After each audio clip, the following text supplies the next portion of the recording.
amera chakane kumbedi ki Gulu city ma wege boda kumbedi tika wachene mechulu pi stage achel wak enti ye chana tika yara mala dok meda chake ali mia bor me owe million achel kla mora begi ker me lok ki WONKOM palo boda America wa win duane kada kwa dugi Well, madam tie kumbedi wan machalo WONKOM nya an machalo WONKOM ke ejega timo bora walogo jwi stage kumbedi mera wajeni well madam inino ali mia der waka wajiga kama dong ini ramo no ne chaka ki nge buantira mana ne chara bi side of chope ki dong yung en ne chara wa yung ko le age ko kene kamo kena ta ali mia der yes mana well mangine olo kay mara chi bi winyu chi joining state okay within Gulu city me waji do mera well madong ini ramo be de gum nyogi ker ene well matiri manogi timi ki ena ali mia po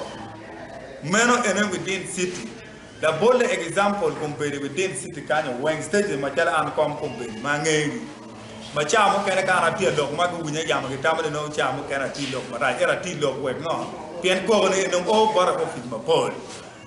Walo ke kini stage di go kwende wek do be weng marom pe chinga limia te. Eto iningeyo an ka dog machala WONKOM overall mi gudi. Tell the way you come with a kilo mema and make you want to state master. No begiti kuno. So kare better look gini well er mo tia kan tila man. My stage mo kene di mer mi dona chel. Ti don't know the end when we ti wa ke ma. Gin matia time kom bara compare we one of there but we come we do tech bot bani. Pien to er mi ya stage but we ha ching gini pen neighboring on stage. So kadon gut yer go pen ki kwere er no wana ne kan mi stage be tie. Jo cha kwere ma cha mo kene ke pen stage chel. Kena ma inde bino ka nuwa ka chakano stage mo ripe kom stage chel ma ini pa inti wa ya pa ni ma no mo bino ya chel ke ne stage mo pa be chaka kenye cente man ba ki meyoni ki kerro mete mo wa yes chele ma jone gamo ne bene ya yombe ma chele a fo ne ki kunu ki iye ki beri ki la pere lo mo me chaka mo ma titiri ya ke chao dai kala anatila mema ramo gama li piera be ali mia chel ti ki mini ma ge dene be den kim ge kendi chi chene be nya pe ngata tika donya no ti no wede ne ti da mali eto ka inde ti kuno ma de o ka cheno no iyon yen ma cheno ready chene ni ti da mali ki don miyo we ko e jima no ti mene o tiego ma ko ki diel mu ken ma ge gamre ko yes ma ko e don no me gam in because diel don page ko ti don ma no me rimien ki gen ki cham ki ngo ki cham me no me cham diel e yo me diel no yes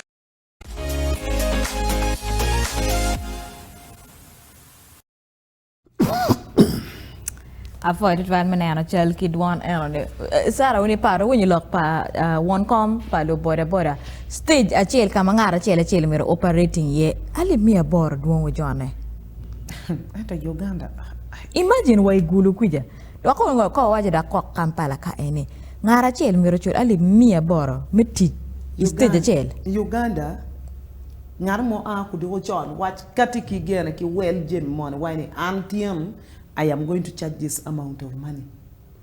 Because stage eroni beru gang padana ba maybe no logo pangara mo wine okay fine ka yenu mier bet ka kan en mier chon chene but that money is so exorbitant mo kwando dana kwala do jone because ka dida ini mara nyole me Uganda nye pay to work ka charging dano kwang ma chel ko you look at how much money boda to you in a month pay all wa center and if you're not careful pay all no sara boda make money ngewe there are some who don't make that money.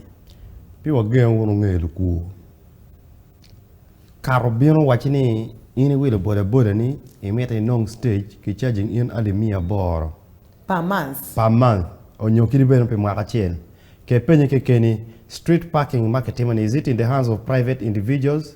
Kejati se ichin company market subcontracting. Mano loyal kamoni. Yes, cases. Gulu City must come in play. Go subcontracting specialized parking areas.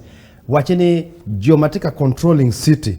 Gingeyo ni stage boda mi robet kwe boda kitimi ning chiana maki jogo kimi stage o chiat kwe we pick di dano eno kake we chiana in the hands of individuals ni eni dogola na mirichula chiana makuman it will become a business obukelu chwe dano bo infiltrating enikiloni illicit trade.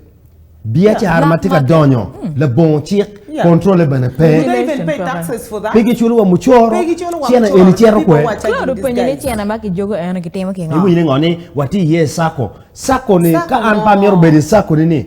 Is it mandatory ni mira chul chilinga limia boro? Why am I paying that money? eno loy wa rent In fact, anatika any city is losing money in the hands of scrupulous people like this. These are thieves. Because pattern Emma, an obligation of a citizen, first of all, is to pay taxes, whether you're educated or not. And that's why the government came with a mapapat, the indirect taxes. Ma ini chere wilo kikobo, chere mone kingoli wilo koi maro.